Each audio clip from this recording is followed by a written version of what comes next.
Tuhan firman-Mu ajaib, kekal meski gunung menghilang. Tiada huruf yang gagal, tak terpatahkan siasat. Hidup seperti-Mu ya Allah, lebih dari emas. Aku bersaksi kitab-Mu, kitab yang suci. Mendengarkan firman-Mu, hibur hati yang luka. Terangilah langkahku kemanapun ku pergi.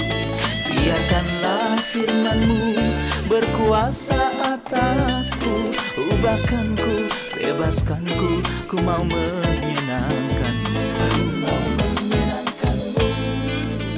Salam jumpa pemirsa terkasih, saya menyambut Anda dimanapun Anda berada, di dalam nama Tuhan Yesus, di mana keselamatan tidak ada di dalam siapapun selain di dalam Dia. Kita masih mempelajari surat kedua dari Rasul Petrus, khususnya pasal 2, yang berbicara tentang guru-guru palsu dan kemurtatan. Dalam episode yang sebelumnya, kita telah membahas tentang siapa guru-guru palsu itu, tentang lingkaran pengaruh mereka, dan contoh-contoh penghakiman yang disebutkan di dalam Alkitab mengenai malaikat-malaikat, dunia kuno pada saat air bah, dan dua kota yaitu Sodom dan Gomora. Dan kita tutup dengan berbicara tentang penyelamatan Tuhan kepada Lot sebelum Tuhan mengubah dua kota Sodom dan Gomora menjadi abu karena Lot adalah orang benar. Dari situ kita memperoleh doktrin yang sangat penting, yaitu bahwa orang percaya tidak akan binasa dan tidak akan diadili. Ia mungkin tersandung, tergelincir, atau menjadi lemah, tetapi orang percaya tidak akan diadili dan tidak akan binasa. Kita juga belajar bahwa Tuhan membakar seluruh dunia ini sebagai akibat dari kerusakannya. Ia harus membawa gereja ke surga melalui apa yang disebut dengan pengangkatan. Kita telah mencapai pasal 2 dan dalam episode hari ini kita akan mempelajari ayat-ayatnya dari ayat 9 hingga ayat 12. Saya harap Anda mau mengambil Alkitab Anda dan bergabung bersama kami selama pelajaran. Jika Anda punya pertanyaan atau permintaan, kirimkan email ke info@semuakitabsuci.com. Kami menyambut Anda dan pertanyaan Anda. Untuk memulai, izinkan saya untuk menyambut tamu kehormatan di studio, seorang hamba Tuhan, Saudara Elia Kirolos. Selamat datang, Saudara Elia. Sangat senang dapat partisipasi dengan Anda dalam Terima episode kasih, hari Tuhan ini. memberkati. Kami menyambut hadirin di studio, selamat datang. Saya akan membaca ayat 9 hingga 12 dan kembali kepada Anda untuk bertanya. Maka nyata bahwa Tuhan tahu menyelamatkan orang-orang saleh dari pencobaan dan tahu menyimpan orang-orang jahat untuk disiksa pada hari penghakiman, terutama mereka yang menuruti hawa nafsunya karena ingin mencemarkan diri dan yang menghina pemerintahan Allah. Mereka begitu berani dan angkuh sehingga tidak segan-segan menghujat kemuliaan, padahal malaikat-malaikat sendiri yang sekalipun lebih kuat dan lebih berkuasa daripada mereka tidak memakai kata-kata hujat kalau malaikat-malaikat menuntut hukuman atas mereka di hadapan Allah. Tetapi mereka itu sama dengan hewan yang tidak berakal, sama dengan binatang yang hanya dilahirkan untuk ditangkap dan dimusnahkan. Mereka menghujat apa yang tidak mereka ketahui, sehingga oleh perbuatan mereka yang jahat, mereka sendiri akan binasa seperti binatang liar. Dalam ayat 9, ia berbicara tentang penyelamatan orang-orang saleh oleh Tuhan dari godaan. Dan seperti yang kita katakan di dalam episode yang sebelumnya, dijamin bahwa orang percaya tidak akan binasa ataupun diadili. Namun, dia berbicara tentang penghakiman, menyimpan orang-orang jahat untuk disiksa pada hari penghakiman. Di sini kita akan mengatakan bahwa banyak yang mengingkari penghakiman. Seseorang mungkin berkata, bagaimana mungkin Tuhan yang penuh kasih akan menghakimi? Anda katakan bahwa dia akan membakar dunia dan menghakimi manusia, bahwa ada neraka. Ini tidak sesuai dengan Tuhan yang penuh kasih dan penyayang. Bagaimana Anda akan menjawab tuduhan ini? Pertama, saya akan mendefinisikan kepada siapa orang percaya yang Tuhan jamin pembebasannya. Orang percaya bukanlah orang yang mengenal Tuhan secara mental. Tetapi orang percaya adalah orang yang menerima Kristus dan peroleh hidup kekal di dalam Kristus. Inilah orang percaya sejati yang memiliki jaminan hidup yang kekal. Mengenai bagian kedua dari pertanyaan tersebut, memang benar bahwa Tuhan itu penyayang, tetapi kita tahu bahwa semua sifat Tuhan itu sama dan selaras sempurna satu sama lain. Jadi karena Tuhan itu penuh kasih dan penyayang, Dia itu kudus dan adil.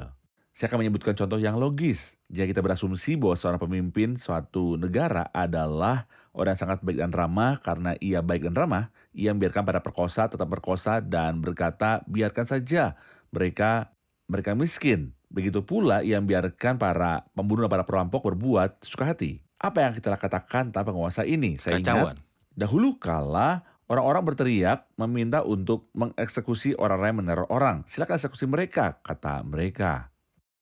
Karena orang-orang tidak menerima bahwa penguasa itu adil dan penyayang. Apakah kita menerima bahwa Allah yang agung juga demikian? Sama seperti dia penyayang, dia juga adil. Dan sebagaimana dia menunjukkan kasihnya ketika dia menyerahkan nyawa anaknya di kayu salib, sehingga siapapun yang percaya kepadanya tidak akan binasa melainkan beroleh hidup yang kekal.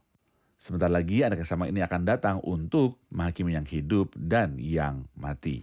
Benar. Jadi Injil punya dua sisi. Yang pertama adalah keselamatan, yang kedua adalah kehancuran dan penghakiman bagi mereka yang menolak keselamatan. Barang siapa percaya kepada anak, ia beroleh hidup yang kekal. Tetapi barang siapa Hidup tidak yang taat kekal. kepada anak, ia tidak akan melihat hidup, melainkan murka Allah. Melainkan murka Allah. Murka Allah tetap ada di atasnya. Tetap ada di atasnya. Pemirsa terkasih, kita harus selalu ingat. Sebagai pengkhotbah dan pengajar, saat kita membicarakan untuk memanggil orang untuk datang kepada Kristus untuk memperoleh hidup yang kekal, inilah sisi indah, sisi menyenangkan dari Injil. Namun kita juga harus peringatkan siapapun yang menolak akan ada penghakiman. Jika Anda tidak menerima pekerjaan Kristus di kayu salib, Anda akan menanggungnya sendiri. Barang siapa percaya kepada anak, ia beroleh hidup yang kekal, tetapi barang siapa yang tidak taat kepada anak, ia tidak akan melihat hidup, melainkan murka Allah tetap ada di atasnya. Saya akan beralih ke ayat berikutnya, ayat yang ke-10. Setelah dia berbicara tentang menghukum orang yang tidak benar, dia berkata, terutama mereka yang menuruti hawa nafsunya karena ingin mencemarkan diri. Siapakah mereka? Dan apa yang mereka lakukan? Dan apa yang dimaksud dengan mereka yang menuruti hawa nafsunya karena ingin mencemarkan diri? Pembicaraan berlanjut dari awal pasal tentang guru-guru palsu yang mengajar tetapi hidup berbeda dari apa yang mereka ajarkan kepada orang lain, dan dengan ketamakan mereka memeras orang-orang yang sederhana. Mereka memeras orang-orang itu untuk tujuan pribadi, dan pada saat yang sama mereka hidup menurut daging dan berjalan menurut daging dan hawa nafsu kenajisan, dalam arti bahwa mereka hidup dalam kerusakan moral yang sama sekali jauh dari Tuhan. Dan sebagai hasilnya, penghakiman Tuhan dicurahkan pada dunia kuno pada zaman Nuh, dan dia mengubah kota Sodom dan Gomora menjadi abu saat dia mengutuk mereka untuk dihancurkan karena kerusakan moral. Mereka yang berjalan menurut daging dan menurut hawa nafsu kenajisan tidak akan luput dari penghakiman ilahi. Terima kasih. Kemudian dia langsung berkata, menghina pemerintahan. Apa maksudnya menghina pemerintahan? Artinya mereka memberontak terhadap setiap otoritas dan aturan yang telah ditetapkan oleh Tuhan. Di awal pasal ini, mereka menyangkal Tuhan yang Menebus mereka. Tidak mengherankan bahwa guru-guru palsu yang memberontak terhadap Tuhan, memberontak terhadap otoritas pemerintah yang ditetapkan oleh Tuhan. Dan kita juga akan melihat kemudian bahwa memberontak bahkan terhadap otoritas malaikat yang ditetapkan oleh Tuhan untuk melayani orang-orang percaya. Benar. Dikatakan bahwa kata otoritas dalam asal linguistiknya adalah kata yang sama yang dikatakan tentang ketuhanan yang dikaitkan dengan Tuhan. Jadi mereka membenci ketuhanan. Seseorang dapat berdiri untuk berdoa, bernyanyi, dan mengajar dengan mengatakan Tuhan kami, Yesus Kristus. Sementara hatinya dia memberontak terhadap kekuasaan Kristus atas hidupnya, menyangkal penguasa yang telah menebus mereka. Jadi tidak semua yang berkata ya Tuhan, sebenarnya mengakui Tuhan sebagai Tuannya. Melainkan beberapa orang meremehkan otoritas. Setelah itu dia berkata mereka begitu berani dan angkuh. Mohon komentar di kata angkuh. Kata berani berarti mereka memiliki keberanian. Atau biarlah saya mengatakan kurangnya pengajaran yang membuat mereka tidak malu untuk melakukan kejahatan seperti yang dikatakan tentang wanita pezina. Ia makan lalu menyeka mulutnya dan berkata, aku tidak berbuat jahat. Mereka tidak bermoral dan fasik sampai-sampai mereka melakukan kejahatan dengan terang-terangan. Tidak menghiraukan Tuhan. Jahat. Kita akan rehat sejenak dan kembali untuk menjawab pertanyaan hadirin. Ya. Alkitab menunjukkan kepada kita gambaran tentang mereka yang telah merendahkan diri ke tingkat yang lebih rendah daripada binatang. Mereka yang menemukan kesenangan dalam semua yang vulgar dan remeh, dan membenci semua yang rohani. Mereka yang menuntut Tuhan untuk mengutuk segala sesuatu di bawah matahari. Mereka tidak senang dengan apapun. Mereka juga tidak takut menghujat Tuhan dan para malaikatnya melakukan apapun yang mereka suka. Sayangnya, orang-orang telah jatuh ke tingkat yang sangat rendah dan menjadi tidak berdaya tanpa harapan. Selain itu, seperti yang dikatakan Petrus, mereka berbicara jahat tentang hal-hal yang tidak mereka pahami. Sungguh menyedihkan dan mengejutkan. Pada saat yang sama, melihat begitu banyak orang pintar, tetapi mereka tidak dapat memahami kebenaran firman Tuhan.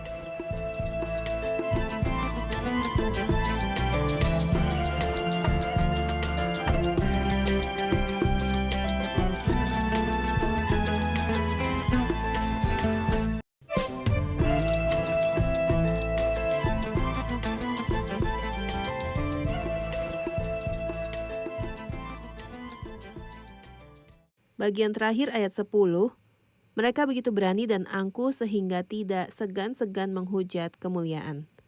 Dapatkah kita tahu arti dari kemuliaan? Silakan Saudara Elia. Ada dua dosa orang-orang ini yang saling terkait. Dosa pertama adalah keras kepala dan dosa kedua adalah meremehkan otoritas. Apa yang salah dengan keras kepala? Berkeras kepala, saya pikir saya tidak seperti orang lain. Dan saya melihat diri saya sebagai seorang yang sangat hebat, dan karena saya yang terbaik dan terhebat, tidak ada otoritas atas saya. Sayangnya, bahkan otoritas Tuhan, dan akibat dari dosa ini adalah mereka menjadi lancang dan meremehkan otoritas. Tetapi kata mereka, kepada Allah pergilah dari kami tidak suka mengetahui jalan-jalanmu. Dan selama mereka menghina Tuhan, maka tidaklah mengherankan jika mereka menghina para pembesar. Di sini yang dimaksudkannya adalah para malaikat, dan kita akan memahami dari ayat-ayat selanjutnya bahwa diri mereka lebih baik daripada para malaikat yang diciptakan Tuhan untuk melayani. Jadi menghujat kemuliaan berarti menghujat para malaikat. Ya. Berdasarkan urutan penciptaan dan berdasarkan otoritas, malaikat berada pada tingkatan yang lebih tinggi daripada manusia. Jadi mereka meremehkan otoritas dan menjelek-jelekan orang-orang yang terkemuka. Ayat 11 berkata, padahal malaikat-malaikat sendiri yang sekalipun lebih kuat dan lebih berkuasa daripada mereka tidak memakai kata-kata hujat kalau malaikat-malaikat menuntut hukuman atas mereka di hadapan Allah. Mohon bahas ayat ini. Dia berkata bahwa para malaikat yang memiliki kekuatan dan kekuasaan dari Tuhan tidak pernah melontarkan tuduhan cacian terhadap siapapun, dan Alkitab menyebutkan contoh yang sangat bagus di dalam surat Yudas tentang Mikael, malaikat agung yang berpangkat tinggi dalam pertikaiannya dengan iblis ketika ia berdebat tentang mayat Musa.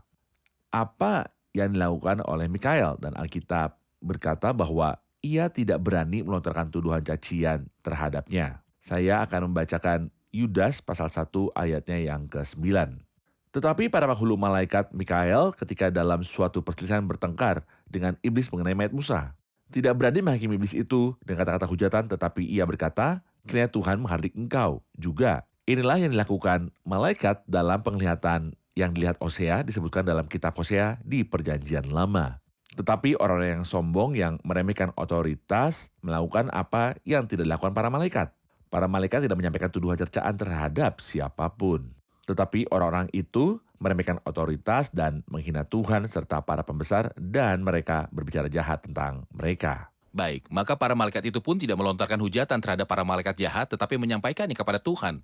Katanya, kiranya Tuhan menghardik engkau. Oleh karena itu kita tidak dapat menghakimi orang jahat maupun orang benar, tetapi serahkan penghakiman kepada Tuhan. Ada orang berdosa dan ada orang percaya. Ya. Orang percaya melakukan kesalahan, tetapi kesalahan orang berdosa lebih nyata. Saya sebagai manusia tidak menghakimi ini ataupun itu. Tetapi akan tiba saatnya Tuhan akan menghakimi semua orang. Ia kemudian melanjutkan pada ayat 12, tetapi mereka itu sama dengan hewan yang tidak berakal, sama dengan binatang yang hanya dilahirkan untuk ditangkap dan dimusnahkan. Mereka menghujat apa yang tidak mereka ketahui, sehingga oleh perbuatan mereka yang jahat, mereka sendiri akan binasa seperti binatang liar. Apa yang Anda lihat di dalam analogi ini, Saudara Elia? Ini menunjukkan sejauh mana mereka lancang, keras kepala, dan mengabdi diri mereka sangat penting. Namun betapa menakjubkan firman Tuhan. Firman itu menyingkapkan kedalamannya. Ia berkata kepada mereka, sungguh menyedihkan kamu tidak hanya telah jatuh ke tingkat binatang, tetapi bahkan lebih rendah daripada tingkat binatang. Telah dikatakan tentang hewan buas dalam kitab Yesaya pasal pertama, lembu mengenal pemiliknya, keledai mengenal palungan yang disediakan tuannya. Tetapi dengan segala kemilangannya, manusia tidak dapat bertahan. Ia boleh disamakan dengan hewan yang Alkitab katakan bahwa mereka seperti binatang buas alami. Binatang buas alami diciptakan untuk ditangkap dan dihancurkan. Demikianlah guru-guru palsu yang telah jatuh ke tingkat ini. Bukanlah nasib kemuliaan atau berkat yang menanti mereka, tetapi nasib yang menanti mereka merupakan kebinasaan atas diri mereka. Ditangkap dan dibinasakan adalah kalimat yang keras, yang bertentangan dengan keselamatan yang ditawarkan oleh Tuhan sendiri. Ya, Mohon jelaskan tentang kontrasnya antara Kristus dan iblis, sang pemburu. Tuhan berkata tentang dirinya sendiri, aku datang supaya mereka mempunyai hidup dan mempunyainya dalam segala kelimpahan. Tetapi pencuri datang untuk mencuri dan membunuh dan membinasakan. Mohon jelaskan perbedaan antara Kristus dan iblis sebagai pemburu. Tuhan Yesus Kristus datang untuk menyatakan pada manusia kebenaran dan kebutuhannya dan berkata kepadanya bahwa ia akan menyelamatkannya. Aku datang supaya engkau memperoleh hidup dan diselamatkan. Tetapi si pendusta dan bapa segala dusta, yaitu setan, menipu manusia. Itu mengatakan pada manusia bahwa ia penting dan agung dan tidak kekurangan apapun. Sementara tujuannya adalah untuk mencuri, membunuh, dan membinasakan. Itu sebabnya saya memanggil setiap orang yang tertipu oleh iblis dan menganggap dirinya paling hebat, datanglah kepada Tuhan Yesus, Sang Juru Selamat, untuk menyelamatkan, mengasihi, dan memberimu hidup yang kekal. Jangan menyakiti diri sendiri dan jangan serahkan diri kepada pencuri yang adalah iblis. Baik. Saudara Elia, dalam episode ini kita telah menyebutkan tentang malaikat yang jatuh, dan Anda katakan bahwa setan telah jatuh, dan ada sekelompok malaikat yang jatuh yang sekarang bebas dan dapat bergerak, dan mereka ada di tempat-tempat surgawi, dan mereka berurusan dengan manusia dan menipu mereka. Dan Petrus berbicara tentang setan, iblis berjalan seperti singa yang mengaum-aum mencari orang yang dapat ditelannya. Jadi, mereka bebas. Namun ada juga kelompok lain yang tentangnya Rasul Petrus berkata bahwa mereka dikurung di bawah rantai. Mohon jelaskan tentang setan, kapan dia jatuh, apa saja tahap-tahap kejatuhannya, dan bagaimana dengan penghakiman terakhirnya. Maksud saya tahap-tahap yang disebutkan Alkitab dalam berbagai pasal tentang setan. Sejak dia jatuh setelah menjadi malaikat yang agung, hingga saat dia dilemparkan ke neraka selamanya. Silakan. Kita bersyukur kepada Tuhan atas firman-Nya. Ia mengajarkan pada kita segalanya. Tujuan kita bukanlah untuk belajar mengenai setan, melainkan untuk belajar tentang Tuhan Yesus Kristus, Juru Selamat terbesar dan Raja yang kekal.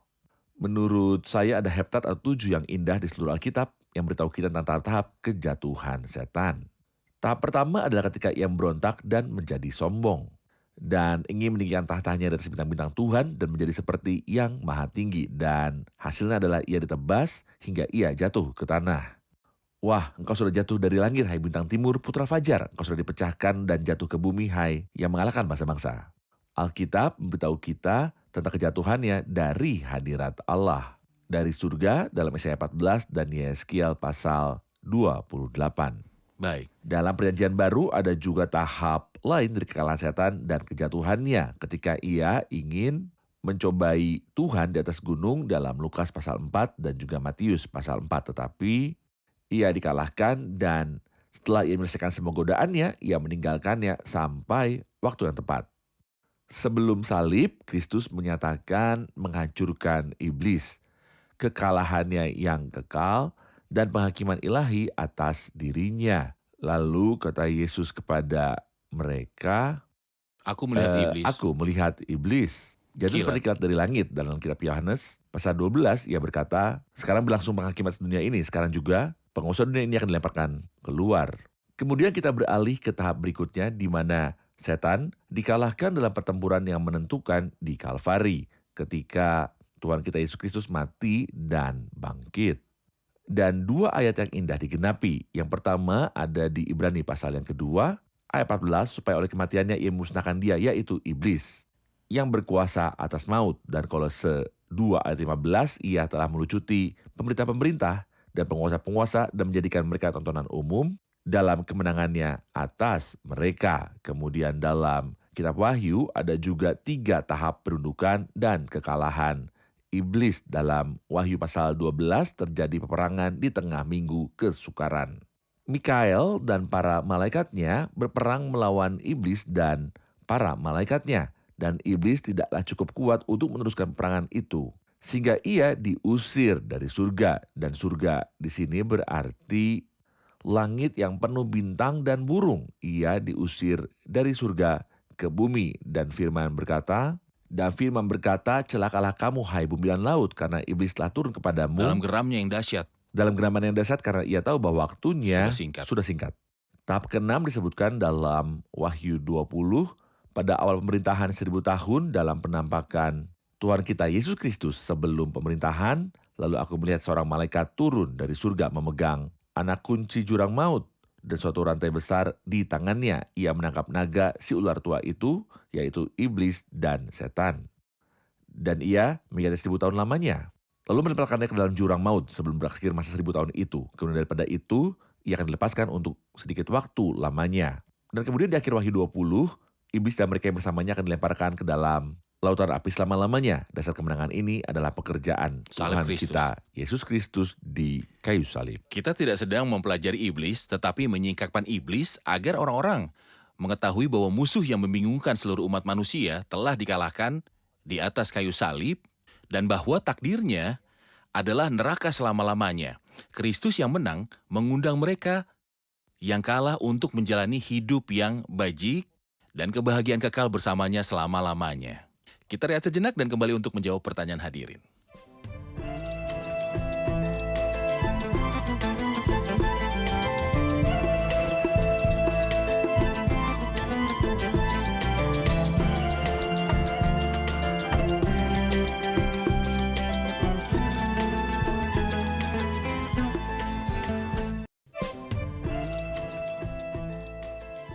Ayat 12 berkata, tetapi mereka itu sama dengan hewan yang tidak berakal, sama dengan binatang yang hanya dilahirkan untuk ditangkap dan dimusnahkan. Mereka menghujat apa yang tidak mereka ketahui. Apa yang dimaksud dengan menghujat apa yang tidak mereka ketahui? Silakan. Guru-guru palsu itu dicirikan dengan bersikap lancang dan keras kepala. Dan salah satu sifat buruk mereka adalah mereka berbicara jahat tentang hal-hal yang tidak mereka pahami. Dan akibatnya mereka akan binasa sama sekali. Pelajaran praktis bagi kita sebagai orang percaya dan bagi semua orang pada umumnya adalah bahwa kita tidak boleh menghakimi hal-hal yang tidak kita pahami, karena penilaian kita akan salah, dan karena melakukan hal itu akan mendatangkan penghakiman dari Tuhan. Karena dengan penghakiman yang kamu pakai untuk menghakimi, kamu akan dihakimi. Lalu apa yang harus kita lakukan dalam hal-hal yang tidak kita lakukan? Kita harus menyerahkan Mengerti? penghakiman pada Tuhan. Kita harus menyerahkan penghakiman pada Tuhan. Ada perkataan yang indah bagi kita sebagai orang percaya dalam 1 Korintus pasal 4 ketika Alkitab berkata, karena itu janganlah menghakimi sebelum waktunya. Itu sebelum Tuhan datang yang akan menerangi juga apa tersembunyi dalam kegelapan. Hal tersembunyi dari kegelapan adalah hal-hal yang tidak kita pahami.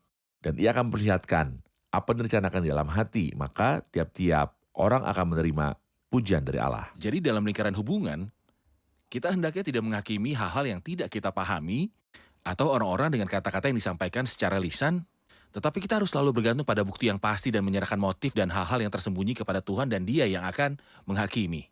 90% dari konflik di komunitas dan Ya. rumah tangga gerejawi adalah masalah hubungan. Masalah berasal dari penyimpangan rumor Dan terhadap bicara yang disampaikan secara orang-orang. lisan. Kita hendaknya menghakimi hal-hal yang tidak kita pahami, namun mengenai hal-hal alkitabiah dan rohani yang tidak kita ketahui dan yang tidak diungkapkan kepada kita, kita memiliki roh Allah dan juga tentu saja kita memiliki Alkitab. Ada masalah-masalah ilahi seperti Trinitas misalnya yang tidak dapat kita pahami atau dipahami oleh siapapun dengan cara manusia, tetapi ada wahyu ilahi dan wahyu Alkitabiah. Ada hal-hal yang tidak dipahami manusia seperti Kristus sebagai firman yang kekal, tetapi ada wahyu tentang hal itu. Apa yang diungkapkan dalam Alkitab ini harus kita terima, dan kita tidak boleh berbicara tentang hal-hal yang tidak kita pahami. Kita sering mendengar orang-orang yang meragukan bagaimana Kristus adalah anak Allah yang kekal dan Dia adalah Tuhan. Semua masalah ini diungkapkan dalam Alkitab. Memang benar bahwa kita tidak dapat memahaminya dengan logika manusia, tetapi ada wahyu Alkitab tentang hal itu, dan Wahyu itu membutuhkan kepercayaan. Barang siapa tidak percaya kepada Allah, ia membuat dia menjadi Menjadi pendusta. Terima kasih, kita telah di akhir episode. Dengan rahmat Tuhan, kita akan lanjutkan diskusi di episode yang Sesuai kepada selanjutnya. Allah. Terima kasih semua. Pemirsa terkasih, kita telah belajar di episode hari ini bahwa ada penghakiman yang disediakan bagi orang yang tidak benar, dan Alkitab mengajarkan beberapa sifat orang-orang jahat itu. Mereka hidup menurut keinginan daging mereka, hidup menurut hawa nafsu yang najis, dan mereka membenci pemerintah. Dan mereka juga adalah orang-orang yang sombong. Mereka mengagumi diri mereka sendiri dan tidak menghormati siapapun di dunia ini. Mereka mengagumi diri mereka sendiri hanya karena mereka bahkan tidak menyukai Tuhan sendiri ketika Dia datang. Mereka berkata kepada Allah, "Pergilah dari kami tidak suka mengetahui jalan-Mu." Mereka menemukan jalan bagi diri mereka sendiri dan mereka berjalan di dalamnya dan mereka meninggalkan kebenaran. Penghakiman itu diperuntukkan untuk orang-orang itu. Pemirsa terkasih, Allah itu pengasih, Allah itu penyayang. Kemurahan, kasih karunia, dan kasih-Nya telah menyiapkan pendamaian. Tetapi keadilan dan kekudusannya pasti akan menghakimi mereka yang menolak pendamaian itu. Itulah sebabnya Allah itu benar. Benar artinya sifatnya lurus. Dia penyayang tetapi adil. Dia pengasih tetapi kudus. Dia pembenci dosa. Jangan pertaruhkan hidup Anda. Dan jangan bernegosiasi dengan Allah tentang masa depan kekal Anda. Terimalah Kristus karena jika Anda tidak menerima Kristus akan ada penghakiman kekal. Terimalah Kristus agar Anda dapat diselamatkan dari tangan iblis dan hidup Anda dapat diubahkan. Jika Anda menerima Kristus, Anda akan memiliki kehidupan Allah dan Anda akan menjadi orang yang terhormat. Anda tidak akan berjalan menurut daging dan nafsu atau terlibat dalam kenajisan dan Anda tidak akan keras kepala. Anda akan menjadi orang yang tinggi dan terhormat. Kristus membuat pengikutnya yang terhormat. Kristus menciptakan makhluk surgawi yang berjalan di bumi ini. Namun jika Anda terus mengeraskan hati dan menolak Kristus dan pekerjaannya di kayu salib, Anda akan menerima penghakiman kekal yang tidak berkesudahan. Waspadalah, jikalau engkau bijak, kebijakanmu itu bagimu sendiri. Jika engkau mencemooh, engkau sendirilah yang akan menanggungnya. Sampai jumpa di episode selanjutnya, kiranya Tuhan besertamu.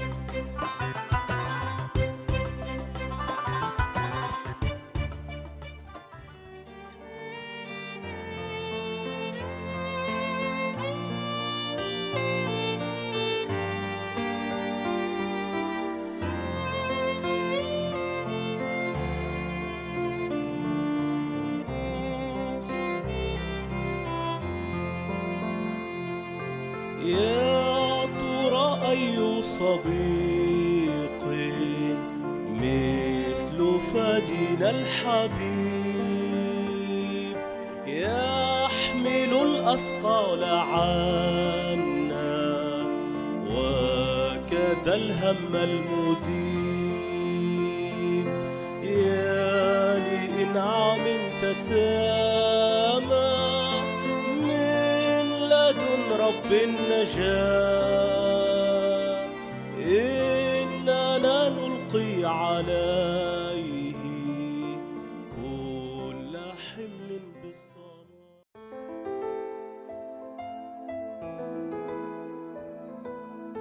Tuhan firman-Mu ajaib, kekal meski gunung menghilang. Tiada huruf yang gagal, tak terpatahkan sia-sia. Hidup seperti-Mu ya Allah, lebih dari emas. Aku bersaksi kitab-Mu, kitab yang suci. Terdengarkan firman-Mu, hibur hati yang luka. Terangilah langkahku kemanapun ku pergi. Biarkanlah firman-Mu berkuasa atasku. Ubahkanku, bebaskanku, ku mau menyenangkan-Mu. Tuhan firman-Mu ajaib, kekal meski gunung. Ubah dan bebaskan aku.